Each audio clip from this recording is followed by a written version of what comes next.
అందరికీ నమస్కారం. శివుడు అడ్డనామాలను, విష్ణువు నిలువు నామాలను ఎందుకు పెట్టుకుంటారు? పరమేశ్వరుడు అడ్డనామాల వాడని మనందరికీ తెలుసు. శివుడు అడ్డనామాలు పెట్టుకుంటారు, అలాగే విష్ణువు నిలువు నామాలను పెట్టుకుంటారు. శివకేశవుల్లో భేదం లేనప్పుడు ఈ నామాల్లో మాత్రం భేదం ఎందుకు? వీటి వెనక ఏమైనా అర్థం, పరమార్థం ఉందా అనేది ఈ వీడియోలో క్లుప్తంగా తెలుసుకుందాం. వీడియోను ఎక్కడా స్కిప్ చేయకుండా ఎండ్ వరకు చూడండి. మానవ శరీర నిర్మాణం ప్రకారం కనుబొమ్మల మధ్యన షట్చక్రాలలో ఒకటైన ఆజ్ఞాచక్రం ఉంటుంది.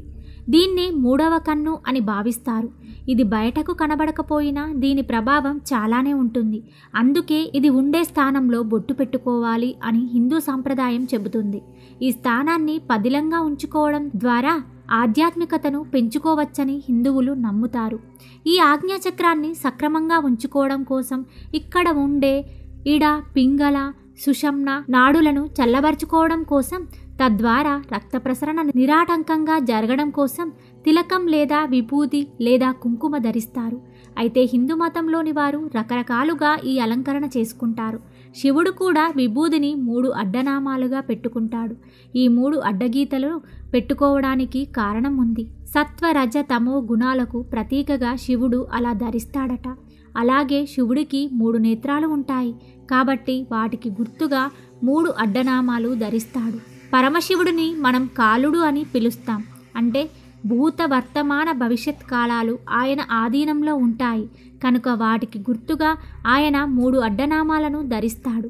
అలాగే శివభక్తులు కూడా విభూదిని ధరిస్తూ ఉంటారు. అలాగే వైష్ణవులు ధరించే బొట్టు వేరుగా ఉంటుంది. 2 తెల్లని గీతలు నిలువుగా ధరించి మధ్యలో ఒక ఎర్రటి గీతని ధరిస్తారు. ఈ 2 తెల్ల గీతలు శ్రీ మహావిష్ణువు పాదపద్మాలుగా వైష్ణవులు భావిస్తారు. మధ్యలో ఉండే ఎర్రగీతని శ్రీ మహాలక్ష్మి రూపంగా భావిస్తారు. అలా వారిద్దరిని తమ బొట్టులోనే ఉన్నట్లు భావించి ధరిస్తారు. శివుడు అడ్డనామాలను, విష్ణువు నిలువునామాలను ధరిస్తారు. కానీ ఆ ఇద్దరు పరబ్రహ్మ స్వరూపమే. నామాలు వేరు అయినా సారాంశం ఒక్కటే. సమతుల్య జీవితం, శాంతి, ఆధ్యాత్మికతకు ప్రతీకత. శివుడు, విష్ణువు ధరించే తిలకాల వెనక ఈ గొప్ప అర్థం ఉంది. ఈ రహస్యాలు మీకు తెలిసి ఆధ్యాత్మిక జ్ఞానం పెరుగుతుందని అనుకుంటున్నాం. ఇలాంటి ఆసక్తికరమైన విషయాల కోసం మా ఛానల్ని సబ్స్క్రైబ్ చేసుకోండి. పక్కనే ఉన్న బెల్ ఐకాన్ని క్లిక్ చేయండి.